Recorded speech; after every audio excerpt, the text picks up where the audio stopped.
Walking Without Skin, Managing Adversity with Vulnerability. Pain is wrong, every inch of my heart like an open wound. I can't go on, I'll drown if I don't stop the bleeding soon. And I turn around to get a crystal glass because I'm not an alcoholic. So I'm drinking out of a $50 crystal glass here, but it's 2 or 3 o'clock in the morning. You see the madness? Because the information and knowledge and experience I got from what I went through, I pass on to somebody else and say, hey, it's going to be okay. Where can I find some protection to prevent this ongoing infection? I'm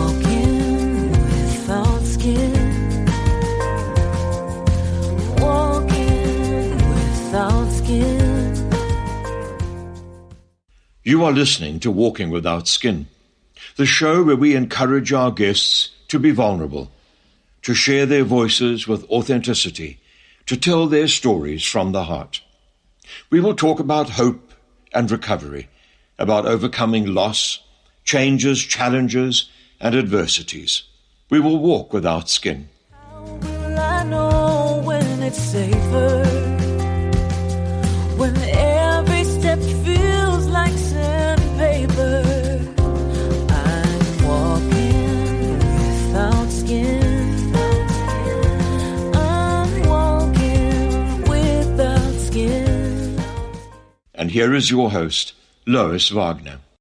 Hi, I am Lois, your friend for forgiveness and the creator of Walking Without Skin. I have a book with the same title, Walking Without Skin. And today I have a fascinating guest, Robb Kelly. Hi, Robb. Hi, how you doing? I'm doing great, thank you. Thank you so much for being here today. Of course, pleasure to be here. Great. Robb has overcome homelessness, alcohol dependency, trauma, PTSD, and MDD, and a whirlwind of events to become the Gordon Ramsay of the addiction treatment world. We'll have to dive into that. But before we get into what you do, can you tell me what you understand by the term walking without skin? I don't know. I would imagine that it's being comfortable in one's skin, or I don't know. Tell me. I'm interested. I'm just interested in your viewpoint. I don't think I have one, to be honest. I didn't really think about it. I just looked at the website and the podcast and thought it was an amazing show. I don't know. People seeing you for who you are, maybe? Well, walking without skin, my definition of is just being totally and completely vulnerable and being able to share your story vulnerably. Yeah, I like that. Very cool. And so I hope you're going to be walking without skin. Yes, definitely. I know now the description is up. I learned to do that many years ago because I was always closed off to anything and everybody. So it hits home to me, just being vulnerable and just being yourself and just, being who you are, I guess. Because I always put a mask on. I always wore a mask whenever I went out. Nobody knew where I lived. Nobody knew who I was. I put this, fake, smile on every time I went. And only when I got in touch with myself and did my work on my trauma, stuff like that, did I really open the world to feeling, on a daily basis. Like instead of getting angry, I can feel anger. I can accept that anger and realize what it is and know quite well that I've got a part to play in it. Just makes it a lot easier for life for me. It really does. Well, you've got quite a story to share with us, and it's led you to do NLP, Somatic Experiencing for trauma, brain spotting, and a whole bunch of other brain science stuff. But what led you down that road? What prompted you to go and study these modalities? Well, because first of all, because I'm a chronic alcoholic who lost everything, including my children. I still don't see my youngest daughter, all these years on, 30 years on. But I was intrigued with the brain. I was intrigued with addiction. I was intrigued with alcoholism. that everybody I met, including myself, was successful. But when it comes to alcohol, we couldn't control it. So I found alternative measures because they were doing one of two things in the 80s, 1980s. They were putting people in psychiatric hospitals and sanitariums, and they weren't getting out. And that nobody seemed to have an answer to alcoholism apart from go to a 12-step AA meeting, which I was told to go. So once I delved into it and suffered badly myself, from millionaire to homelessness, and I just knew there was something else rather than the stuff that we knew, because the medical fraternity as a whole is still baffled with alcoholism. So apart from us, we got down to causes and conditions, and that is that it's all about the brain. So one of my sayings is we don't have a drinking problem, we have a thinking problem. So when we look at neuro-linguistic programming and psychology, we can go deeper into the subconscious brain. I do a technique called brain spotting, and basically it's from the pupil into the subconscious brain to stir memories up that we had from trauma. Because everybody has trauma, especially alcoholics and addicts. Every alcoholic and addicts in the world has had trauma whilst they're growing up as a young child. And the obvious answer is, no, I don't have any trauma. And my answer to that is, yes, you do. Now you have to define trauma, because what a lot of people still don't know today is you can't drink yourself into becoming an alcoholic. We're born this way. Trace it back in your family. Generations and generations. You're born as an alcoholic. The first drink you take sets a series of actions and biochemical reactions in the brain, and the traits are exactly the same. So you can't just drink alcohol and become an alcoholic. Now you can drink a lot of alcohol and become an abuser of alcohol. That's a different thing altogether. It's alcoholism.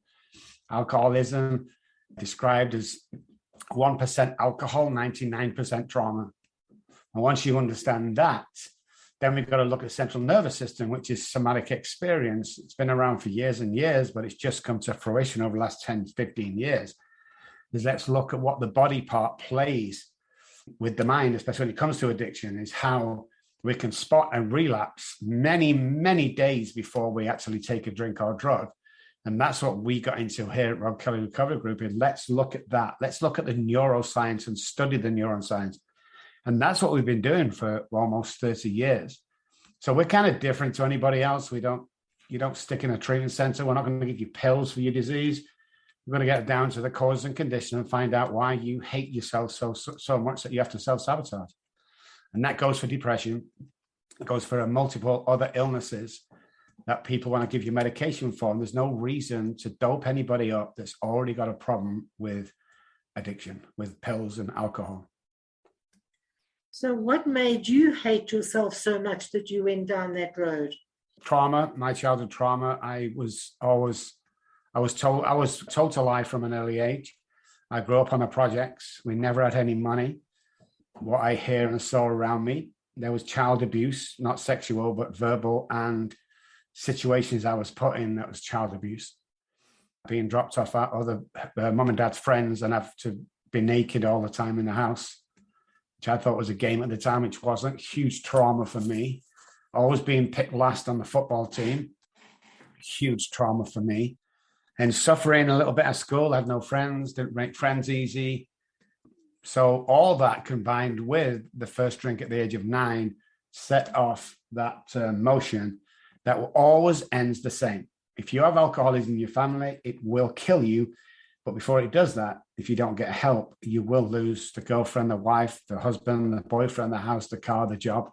It just goes on and on because it's a progressive illness. And that's what happened to me. Is over a period of time, it got worse and worse and worse.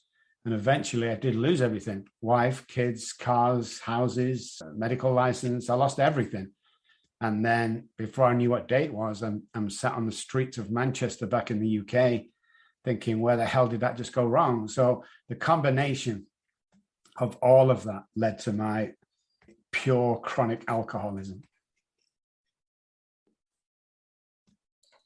What made you take that turn? What made you seek a solution to your problem?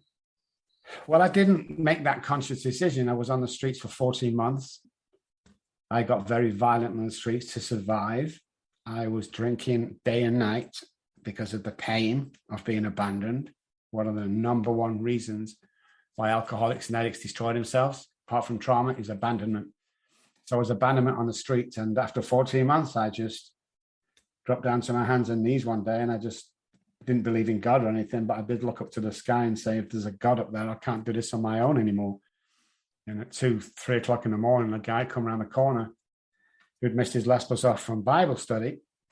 So he'd been walking an hour, and he came across me and took me back to his house. And that's where my journey started. He was an alcoholic himself and a Christian. That's where my journey started, right there. And how did you recover? What treatments did you have? Well, I tried treatment centers before when I was married. I tried doctors. I tried everything. Nothing worked for me. So I did meet a guy one day who spent 12 weeks with me, mentoring me and telling me what the disease was all about and how I could better my life. And after the 12 weeks, it seemed to happen. You know, I went to his house every Wednesday. It wasn't therapy. Just a guy from AA went to his house, and we spoke about stuff, and we prayed together. And over a period of 12 weeks, the compulsion to drink was taken away, which means I couldn't drink if I tried. And my journey was just amazing since then. And it's grown and grown and grown and grown and grown ever since that day, which was many, many years ago, to say the least. Let's just go back a little bit to the trauma. You mentioned that sometimes it's generational trauma, comes from your parents' trauma. What about 2 siblings, if you have they've had the same upbringing and one's an alcoholic and the other isn't? I have a brother and sister, don't suffer from addiction, don't suffer from alcoholism or nothing. So it skips generations. My dad wasn't an alcoholic, but my mum was. My dad's brother was an alcoholic, and granddad was an alcoholic. So it skips generations. The best way to describe that would be that alcoholics hear things different with their brain than normal people hear things different. So, for instance, me and my brother stood on the kitchen table. My mum walked in, and we're not supposed to be on the kitchen table. So she says to both of us at the same time, will you get down off that table, you stupid idiots, get down. So Paul, my brother, jumps off the table. I freeze in fear because what I've heard, get down off that chair, you stupid idiot. That's what I've heard. And yet Paul, my brother, hears something different, which was the truth. I don't hear that with my remapped neural pathways and brain. I hear only self-sabotage and only bad stuff. I don't remember the great stuff in my life that I did. I remember the bad stuff only. That's because I have that kind of brain. It was always self-sabotage. What was some of the bad stuff you experienced? Well, the streets were bad stuff. But before that, as a child, I was taken to a babysitter, many occasions, the same one, and she would burn my back with cigarettes. She'd put cigarettes out on my back, and she'd burn my shoulders where nobody could see them. And I complained to mom, and she'd come up with an excuse. But I was put through that torture for many, many months before my mom found her. Now, that wasn't my mom's fault, because she needed a babysitter and she needed to work to survive, to provide her and my dad, to provide food and obviously rent for the houses. So that was just one. And then being left out on many occasions too. And then I got molested by the priest, the choir priest at church and school. It was combined where I was. And she let them take me away to audition for the Vienna Boys Choir. And of course, there was no Vienna Boys Choir. We ended up in a hotel. I don't remember what happened in the hotel, but I remember being very sick at nighttime and they've having to bring me home. My mom scolded me that night and never spoke to me for a couple of days because I'd let the priest down. The kid across the street was a lot older than me. He used to take me to a sauna and molest me. And many years after that, I found out that my mom and dad knew he was gay and never said anything. So stuff like that, the trauma from that devastated me. And any other alcoholic out there that had to go through that stuff. And there's been many suicide attempts that I've have before the streets. So do you think that was part of your alcoholism that led you to drink? Yes, I believe there's a mixture. There's no one thing. So we're born this way, first of all. And if you're born that way, usually born into an alcoholic household, when that happens, there are certain things that happen to you that parents think are okay.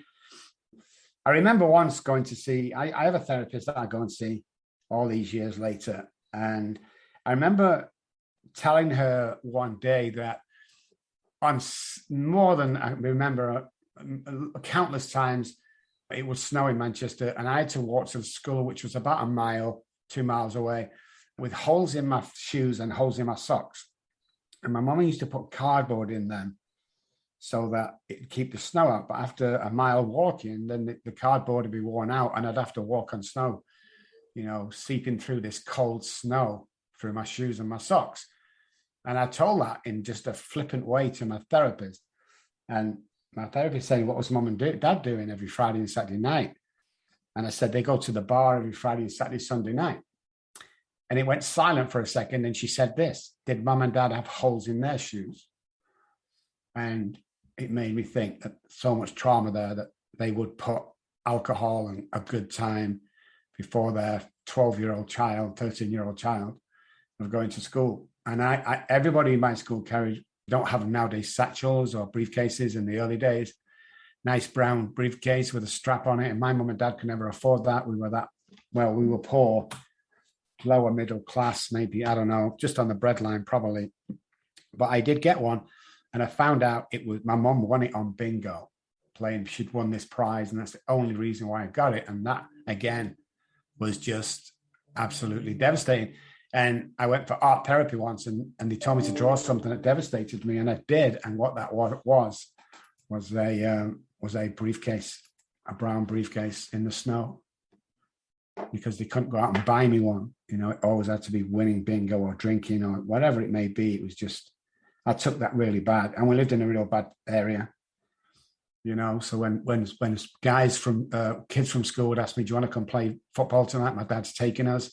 I love football. I'd say yes. And then I would give them their address, which is probably a mile away on the people who had mortgages, not rent. And I would run there, you know, 20 minutes before they were going to pick me up. And I'd stand outside the house pretending it was our house and they'd pick us up. And we'd play football and then they'd drop me back off at this house that wasn't our house. And I'd have to wait at the gate pretending I'm going in on hundreds of occasions. And I was just always embarrassed and felt less than from there. And the disease makes you feel less than. You never feel good enough. You never feel as if you're going to fit in. You know, you're never going to amount to anything, you know? So, you know, if you're sat at home, you're listening to this and you feel like that, if you feel less than, or you feel you never amount to anything, I want to apologize to you guys because somebody's put that there. We're actually born with $1 million minds. Stop hanging around 10-cent minds. Stop it already. You know, we used to, I have a saying that really wakes people up is when we were kids on the streets and what are you going to be when you grow up? I want to be a fireman. I want to be an astronaut. I want to be a football player. Do you ever wonder what happened to them dreams? Because I'll tell you, they were kicked out of you by your family and people around you. You know, that's what happened. So the people you hang around with is the people you become. Show me your friends, I'll show you your future. Yeah. What is your relationship like with your family today? My mum died 8 years ago and we'd not really made up. She still think I was drinking till the day she died. She had cancer for the last 20 years. So that mum went without finding my real success. I'd just moved to America then. So dad had a stroke about 2 years ago. So he doesn't know who we are. I've been over to see him, but they don't know. My youngest daughter, I've never seen since the age of 1 when they took him off me. And my eldest daughter, who was there, she was 3 when the police took him off me. And she got in contact with me 3 years ago on Facebook Messenger. And we went over there, we met her. It was such an emotional time after all them years. We hugged, we cried, and then she took me into the house and she handed me my 3-month-old granddaughter. It's one of the reasons why she got in touch. She said, do you want to go back to school and be like me? So we sent her back to school and she became an NLP practitioner. And she now, as of 6 months ago, she opened my Manchester in the UK office and she's the main therapist there. Oh, that's fabulous. And you at one point had a very successful music career. I did. I was on stage in 9 playing bass guitar with my auntie and uncle. That's where I took my first drink. But I always wanted to be a professional musician. not necessarily out front famous, but I want to be one of those guys in the studio that did the real work, got paid real good money, but nobody would recognize. That's the kind of guy I wanted to be. So I applied to a local recording studio in Stockport called Strawberry Studios. It was owned by a band called 10cc, who had a couple of hits over in the UK. I was astonished that I could go into the studio. They'd give me this 4 pieces of work to play. I would play them of a total of about 45 minutes, and they'd give me a bunch of money for doing so, which I was just absolutely amazed at. And at one time, I was earning more than my dad. And then I saw an advertisement in the Melody Maker for a bass session player for Abbey Road, the famous Abbey Road, where the Beatles recorded, and everybody's recorded since. And I went for the audition. After 7 auditions, I got the job. And then I moved to London, and I became the resident bass player for Abbey Road. So I played with Elton John, Queen, David Bowie, all the guys in the early 80s that were passing through would record there. So 9 out of 10 times I would end up recording because the bass player had to be drunk somewhere or away with his family or not available, and we bring these session musicians, and I was the go-to person for a lot of them sessions, which was awesome. So I spent many early mornings, 3, 4, 5 o'clock, just sat down with Freddie Mercury, just putting the worlds to rights, talking about philosophy and the world. And I learned a lot from those days, but I was also drinking heavily and I was taking a lot of cocaine then. So it wasn't really a good time. Do you still make music today? I have a music room in their house. I live in a big house today that I always dreamt to live in my dream home. And I probably go in that music room. And I mean, it's not like a guitar in the corner. It's a full-blown music room with drums, PAs, guitars, bass, violin. It's got everything in it. And I must admit, the last time I went in there was probably about 6 months ago. So no, not really. I have a guitar downstairs in the main room. And when people come over, they'll go, play me a song. And I'll probably do that every now and again. But apart from that, no, I just concentrate on what I do today and enjoy life. I live one day at a time, which has nothing to do with drinking. It just means I do really appreciate today and I don't worry about tomorrow. Like, for instance, today on your show, I don't know I have this gig until this morning at 8 o'clock. Usually I get it the night before, but this morning, 8 o'clock, they brought me my day and said, here's the day for you. And I get on and do my stuff. You know, my patients, and then I've got a staff meeting, and I've got you, and then and that's how I work my day. I don't want to know what is tomorrow until last thing at night, and it just keeps me in that moment. Have you ever thought of, or do you ever write music? I've wrote a couple of songs, and my wife, who's still waiting, my current wife and my last wife, believe it or not, is still waiting for her song I promised 6 years ago. I've got it. I've got the lyrics down, but I've not got the music down yet. So one day I'm going to record in the music room and take it down to her. It'll be fabulous. A lovely surprise. Now, why Yes. do they call you the Gordon Ramsay of the addiction treatment world? Because I cuss a lot when I'm talking to patients. You know, it's a no-nonsense illness. And if I found out if you don't speak straight to people, they're not listening. They go down. You know, they come to the office, they sit there in a nice suit with having the shower and the shave. And, you know, I get aggressive almost with them and it gets their attention. And secondly, because Gordon's a friend of mine. So that's where I got it from. So can you give me an example of something you might say to one of your patients? If you don't like what I'm doing, get the bleep out of my office and never bleep, come back again, you son of a bleep. Something like that. And that's the nice part. And what is I need people to be here. And what is their normal reaction? 9 out of 10 times, there's only one walked out, and I've done 7,000 patients over the last 30 years. They get very serious very quick. And then, you know, because the alcoholism is not about alcohol. It's about all the other stuff we talked about. So getting someone to go there and do that work on the inner child and trauma and, you know, what you're doing today sometimes needs someone to walk up. I can't do this, but grab them by the throat and shake them violently and saying, if you don't do this, you will die. So I found by reacting in such a way to them that I get their attention immediately. And how long does the treatment usually last with you? Well, we do a 90-day program, which is telehealth. So anywhere in the world, unless you're in one of our 5 offices in the area, then you can come into the office. So it's only telehealth. It's 1 hour a day for 90 days. Then you drop down to 4 days for another 90 days. And then we case manage you for the next 5 years. And you've got a great success rate? I have, our success rate, which we have all the records for, is 97%. The local or any treatment center 25 years ago was between 3 and 5%. And today it's 3 to 5%. And a lot of people in the industry is doing this for the money. We turn people down if they're not ready. So that's why our success rate, you have to pass an assessment to come for us to take you on. We only take on between 4 and 8 patients every 90 days. And, a lot of people fail the assessment. And I've had some very, very wealthy and famous people. I remember turning Britney Spears down many years ago when we closed a restaurant called Campese's down in Dallas, and I was supposed to meet her, and she came in 2 hours late. She was drunk, and I said, I can't work with you. And her father, Jamie, came to me and offered me a check, and there was $1 million on that check. And he said, I'll give you this right now if you work with my daughter. And I says, I can't guarantee she can recover from this. She's not ready. And then there was a little scuffle with the bodyguard, and I finally put him right. And I walked home, and 3 days later, she was all over the newspapers, shaving her head off. So I think I made the right decision. Wow. So I want to know, a lot of people drink, a lot of people abuse drink. How do you know when you're an alcoholic? How will you know that it's too much? Well, the first indicator is family history. That's what we first ask. Any alcoholism in your family? And if they go, no, nothing at all, I've traced it back, then there's a good chance they're a heavy drinker or the guy that abuses. And the second question is always relevant, is when you take the first drink, can you stop right there and then and go home and leave it alone for 12 months?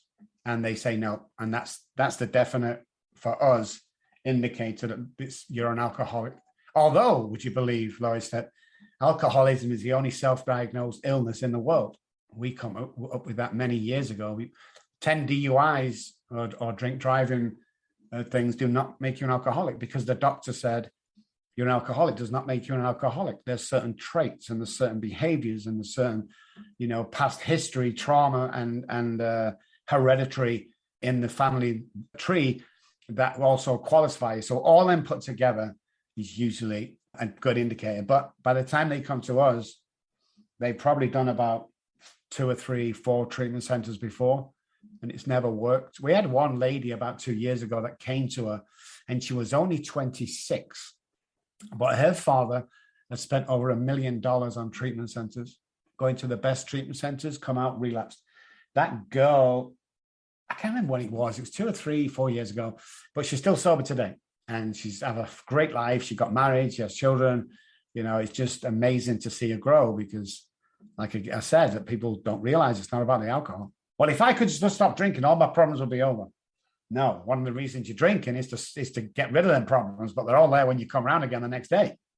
Only an alcohol. If you go to a nightclub or party or house party with an alcoholic and you drink just like them, the normal person who heavily drinks can go home, sleep for 6 hours, get up for work. What the alcoholic like me will do is continue drinking through the night and not be able to go to work for the next 2 or 3 weeks because I'm drunk and a mess and in a blackout for 2 or 3 weeks. So that's one of the, and this is why I'm so adamant and so almost aggressive about it, because when I was in the house with my kids and my wife, I was drinking every day. And one morning I came down 2 or 3 o'clock in the morning because I needed vodka. I needed a drink because I was going into DTs. I was searching the kitchen and I found 3/4 of a bottle of vodka, which was very big. And I put it on the counter for a second, and I turned around to get a crystal glass because I'm not an alcoholic. So I'm drinking out of a $50 crystal glass here, but it's 2 or 3 o'clock in the morning. You see the madness. And I turned around and my wife had followed me down and she snatched the bottle of vodka off the side and she held it to her chest and she said, "Rob, I think you've had enough." Thinking logically now, Lewis, I should have said, "Thank you, Mrs. Kelly. Thank you so much for thinking about me. I'm going to go to bed and sleep for another 2 or 3 hours before I go to work." What this alcoholic did was took a kitchen knife out and stabbed her 3 times. I grabbed my bottle and finished it. And I called a taxi. I called the police and the ambulance. And the taxi rank was just around the corner. So that was there in 30, 40 seconds. And I waited to hear the sirens in the background. And as soon as I heard the sirens coming towards my house, I jumped into a cab and I fled to Spain. And I refused to come back until he dropped charges. So 3, 4, 5 months later, I got a letter of the attorney. And in England, if you don't press charges, they can't arrest you, unlike America, where they just arrest you anyway. I came back without no charges. When I got home, my wife was there with the 2 kids and the 3 suitcases. And she left. And I was absolutely devastated because I'd lost my kids. Not to bother about the wife, but I'd lost my kids. So I jumped onto my attorney, who was very high up in the legal system. And I said, you got to get my kids back. I'll give you a bunch of money if you do. So the next day he'd been to court and he had my 2 children. And he brought them in ages 1 and 3. And I sat them in front of the TV. I pressed the TV on. I walked into the kitchen and I thought to myself, wouldn't it be great to have 1 beer to celebrate my daughters coming back? And they were babies. And I opened that first can. The next thing I remember 3 days later was the police kicking the door down. The children not been fed for 2 days. They've not been changed diapers for 2 or 3 days. There was vodka bottles all over the floor. I'd been drunk and obviously gone to the liquor store and left them alone on numerous occasions and numerous times during the day. So when they kicked me awake and they served with unfit father papers, they grabbed the children, the police officers and the child protection people, and they took them to the doorway and handed the youngest to my mom, to her mom, and mom grabbed the hand of the 3-year-old. I was crying in disgust. I couldn't believe I'd done this. And my daughter said 3 things to me. And she says, Daddy, Daddy, please don't go. As they're walking down the path, one of the police guys was crying. It was just a sad state of affairs. My daughter was crying halfway down the path. She turned around one more time and she says, Daddy, Daddy, please get better. And as we got to the gate at the end of the path, he opened the gate. And last time she turned around to me and said, Daddy, Daddy, please stop drinking. And I couldn't do it. I couldn't do it. I went back into the house. I opened another can of beer and a bottle of vodka. 6 or 7 months later, the kids had gone, the wife had gone, the house had gone, the cars had gone, the holiday homes had gone. My medical license was stripped of me. I went to my house to my mom's, lasted 2 days, they threw me out. To my friends, lasted a couple of days, they threw me out. To acquaintances, to the streets. So the last thing my daughter says was, Daddy, Daddy, please stop drinking. And that's when it became apparent to me that someone needs to do something about this disease. Somebody needs to look at it and to help people because it destroyed my life. And I still get upset today when I talk about it, even though she's working for me now, because she's had 20 years of therapy to get over what I did in that house, just to make her normal. And I have to accept that the damage I did, some of it's not repairable. A lot of it is, but some of it's not. My ex-wife has never spoke to me since, and rightly so. The last thing she said to me at that door is, you've stole 12 years of my life. That was like being stabbed in the heart with a knife. That is such a heartbreaking story. Oh, it must be terrible to have to live with that. What advice can you give to the family members of somebody who is an alcoholic? Dialogue is the first thing you do. If you're thinking, let's say, for instance, that the guy is drinking, it can be the girl quite easily, but let's say it's the guy, talk to him first of all. If he's in denial, call somebody, a professional up, and ask their advice, because it's a progressive illness. It will never get any better. So if he's drinking heavily now and he's never been violent, he'll become violent, and he might hurt one of your kids or you. So you need to really be strong about this. And I'm going to give my phone number at the end of the show, so you can call me direct, not the reception or my assistant. You're going to call me direct, and I'll give you this advice and walk you through it. I'll give you a 10-minute talk free of charge, just call up, because most women put up with that because they don't think they've got any choice. There's statistics that show if the man suffers from alcoholism, the woman will stay with him till the dying end. If the woman suffers from alcoholism, the guy's out the door from day one. He's done. But women sometimes are trapped. Most of the friends are his friends or married couple friends. He don't have moms or siblings to go to, and they're trapped in that marriage. But you have to, it will get worse, and you have to speak to somebody. And we will guide you and help you as much as we can, because, again, this isn't about the money. This is about helping somebody else. That's the reason why I do this. I mean, yeah, we earn an amazing living. Don't get me wrong, all my staff are paid 6 times more than any other staff because I really value them, and it's not about money. I don't need it. Give it away. You know, we give $150,000 last year, or this year, sorry, away to people that needed it, not charities, but people that one-parent families, or they've moved into their first apartment, so we furnish it so the kids have something to come at the weekend, you know, stuff like that. It's about helping another human being. That's what it's about today. Alcoholism or not, you know, we've helped people who are just down on the luck. It's all about the giving. It's like when I stop at the signal light, you get these guys that are on the streets and they're begging for money. I will always give them $20. And everyone's in the car, they always say the same thing. God, Rob, you know what they're going to do with that, don't you? My answer is, I hope they're going to buy alcohol and drugs, because that's what I did when I was homeless. So don't judge me for doing that. My part is to give. What they do with that is none of my concern. But I know that God's looking down. My God's looking down on me and going, good job. That's why I give you the money. You know, I asked God for a big platform. I said, give me a big platform. I could talk to people. Everyone knows who I am. I'm here for everybody. The last program I did was 18 million viewers. So he gave me a big platform. And that's how my life's worked out. My life is absolutely amazing. I'm married an amazing girl. My eldest daughter's back in my life. My sister's back in my life. The youngest one will come around eventually. I know it, because everything seems to be going good, because I work aggressively with people, you know, and we carry a 40% pro bono with my company every single day. There's 40% work done free of charge. Because somebody, an old man once told me this, he said, when you give back, you never go broke. And it's been so true. So true. I love looks on people's faces when they don't know who I am. They start talking to me in a meeting or something, and they're telling me the story, and they're telling me how they're working. They got 6 jobs, and we go, oh, let me pay for your rent for the next 12 months. And they freeze, then they start crying, then they hug me. And, you know, that's what it's about. That right there, the human connection is, it's going to be okay. I'm going to help you. Don't worry. They go, who are you? Who are you? It makes no difference. You know, I want to give back. Me and my wife's the same way. You know, we always say towards the end of the day, okay, that's it. Now we're finished. We're not going to give any more money away.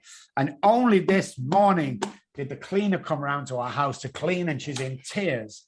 So what happened was, a daughter who's handicapped goes to these 3 appointments every week. The insurance company, because she's getting a little bit better at what she does, cut her down to one time a week. And she was crying, and she's going to get worse. We said, there's a bunch of money. I want to pay for the 2 extra sessions a week for the next 6 months or whatever.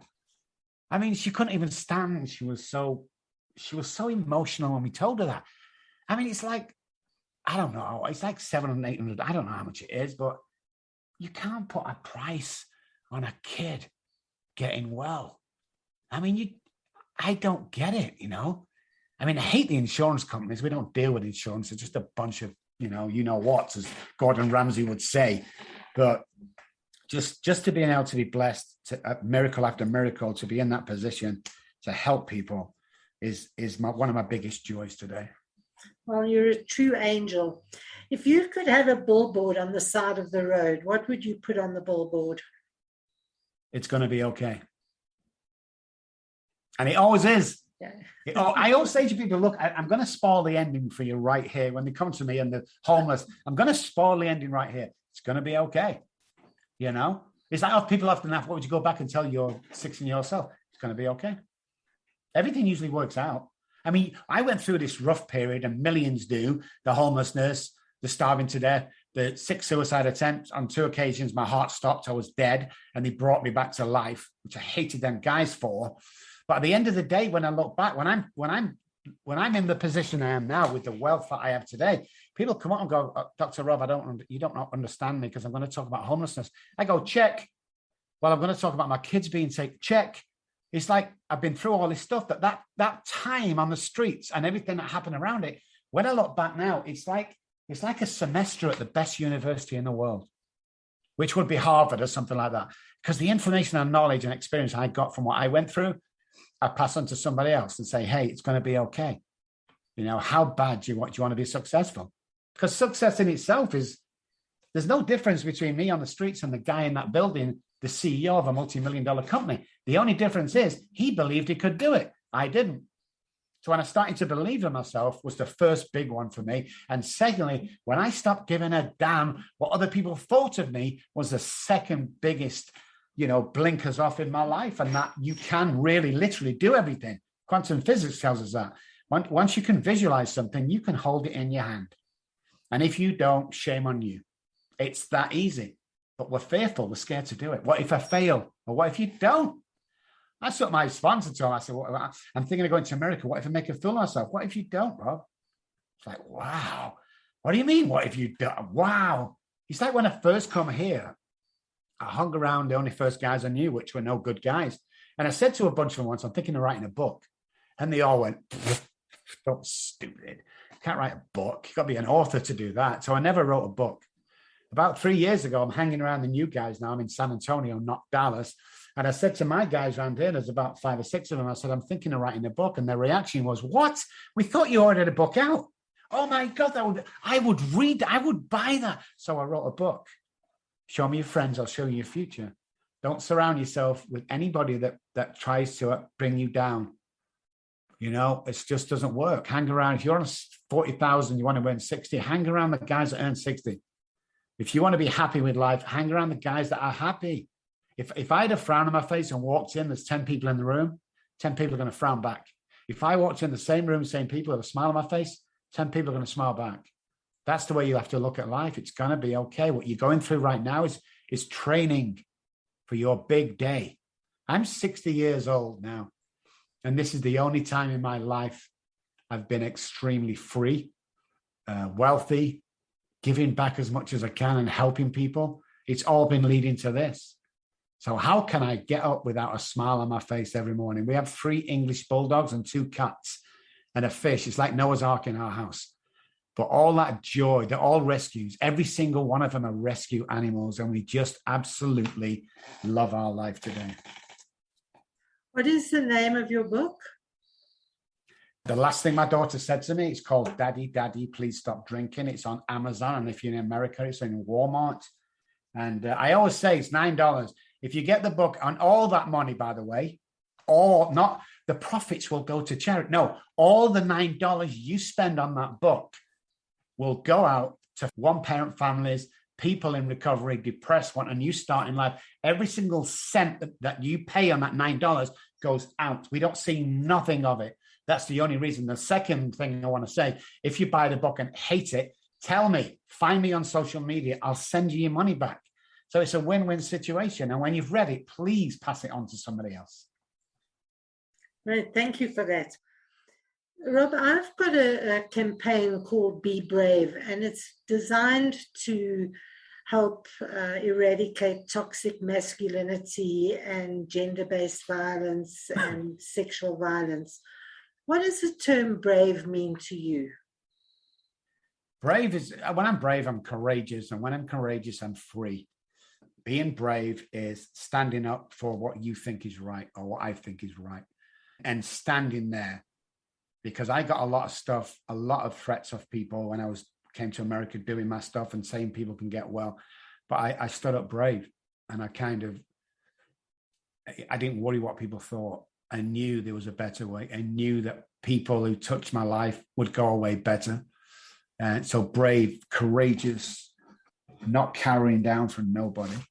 I like that. There's a word in our AA Big Book, and it says, we crawl before no man. And I like that. Fabulous. Rob, what is that telephone number where people can reach you? So it's in America. So whatever country you're listening, just add I think it's +1 for America. Double check that. It's 214-600-0210. Now, if you call, there's a good chance you can go to voicemail, leave a voicemail message, I'll call you back. But the best way to reach me, because sometimes I sit in seminars, is to text me, and I'll text you back and we'll get that dialogue, and then I'll call you the next day or something. So reach out, guys. I'd rather I'll give you a 10-minute pep talk that will change your life, because I really would rather give you 10 minutes free than attend your funeral. So just think about that when you think, oh my God, I can't call Dr. Robb Kelly. I mean, no, I'm from the streets. Call me, for goodness sake, call me. We'll have a chat. Just call me and listen. You don't have to say anything.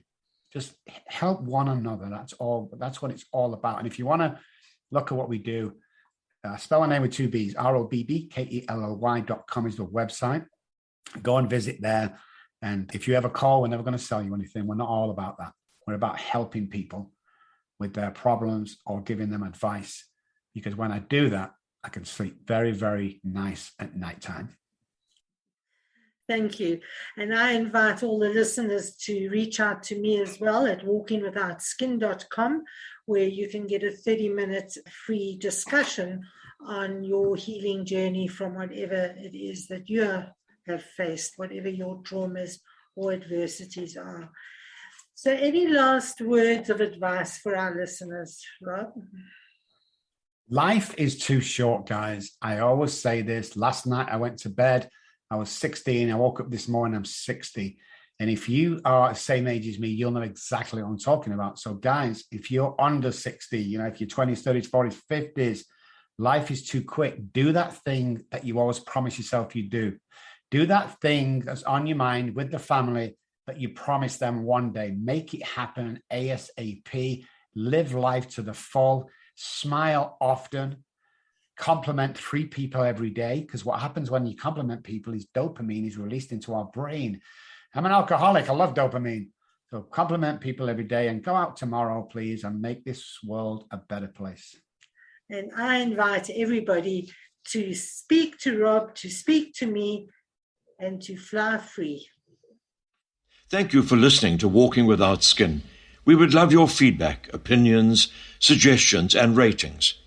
Please share this podcast far and wide to encourage more people to share their stories with vulnerability and authenticity.